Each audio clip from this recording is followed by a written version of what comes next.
अब यहाँ पर भगत जी ने बहुत काम पहले ही यहाँ कर रखे और ये जब भी मेरे पास आते हैं तो हमेशा विधानसभा के बारे में ही बात करते हैं और छोड़ते ही नहीं है जब तक ये काम न करो इनके।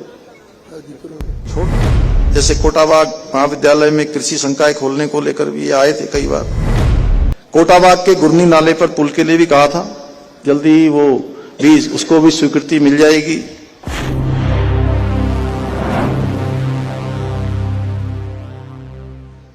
अब यहाँ पर भगत जी ने बहुत काम पहले ही यहाँ कर रखे और ये जब भी मेरे पास आते हैं तो हमेशा विधानसभा के बारे में ही बात करते हैं और छोड़ते ही नहीं है जब तक ये काम न करो इनके। छोड़ते ही नहीं है। तो यहाँ पर जो है अनेक कामों के बारे में इन्होंने उल्लेख किया है, जैसे कोटाबाग महाविद्यालय में कृषि संकाय खोलने को लेकर भी ये आए थे कई बार, इन्होंने कहा। और ये चूंकि एक नया विषय खोलना था, थोड़ा कठिन कार्य था, लेकिन हमारे वरिष्ठ नेता भी हैं। इसके साथ ही ये महाविद्यालय की बाउंड्री है, इसने मुख्यमंत्री घोषणा से स्वीकृत कराया इन्होंने, जिसका आज यहाँ पर शिलान्यास भी किया गया है।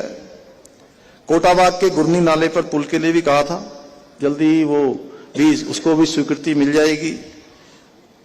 मूसा बगर में जो काला ढूंगी वाली सड़क है वो भी इन्होंने कहा है, उसके लिए सीमेंटेड बनाने के लिए उसको भी जल्दी स्वीकृति मिल जाएगी। ऐसे ही यहाँ कोटाबाग बाजार में जाम बहुत लगता है, इसके चौड़ीकरण के लिए भी इसने कहा है, जिसे हमने पहले ही मुख्यमंत्री घोषणा में इसको रखा हुआ है।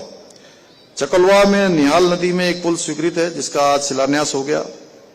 एक पुल जल्दी स्वीकृत होगा, जिसकी कार्रवाई भी चल रही है, अंतिम चरण में है।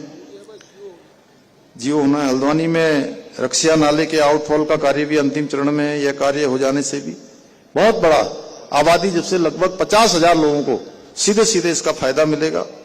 काला ढूंगी विधानसभा में 4 बड़े नहर कवरिंग के कार्य भी चल रहे हैं, जिसमें 2 पूरे हो गए, एक पर कार्य गतिमान है।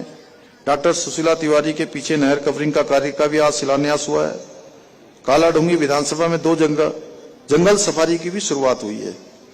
इसके अतिरिक्त पहले से भी हमने जो राजकीय inter college Lamachaur, PM Shri राजकीय इंटर कॉलेज कोटाबाग में भवन शिफ्ट करके नव भवन का निर्माण एवं खेल के लिए भी स्टेडियम का निर्माण है, इसको हमने घोषणा में पहले ही शामिल कर लिया है। सूर्यझाला में मिनी स्टेडियम के लिए भी कहा था, उसको भी घोषणा में शामिल किया है।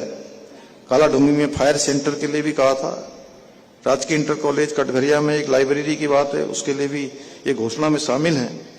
तो मैं सभी कागज जो भी बचे हैं, इन्होंने प्राधिकरण के बारे में कहा है कि प्राधिकरण से, और प्राधिकरण के बारे में सभी लोगों ने मुझे कहा है, हम उसके बारे में दोबारा से उसका आकलन कर रहे हैं। कुछ जगह पर कुछ समस्याएं आई थी, जिसके कारण से इसको आगे बढ़ाया गया, लेकिन जनता की समस्याओं को देखते हुए उस पर हम लोग परीक्षण करवा के जल्दी ही कार्रवाई करेंगे, जिससे कि आम जनता को परेशानी नहीं होगी।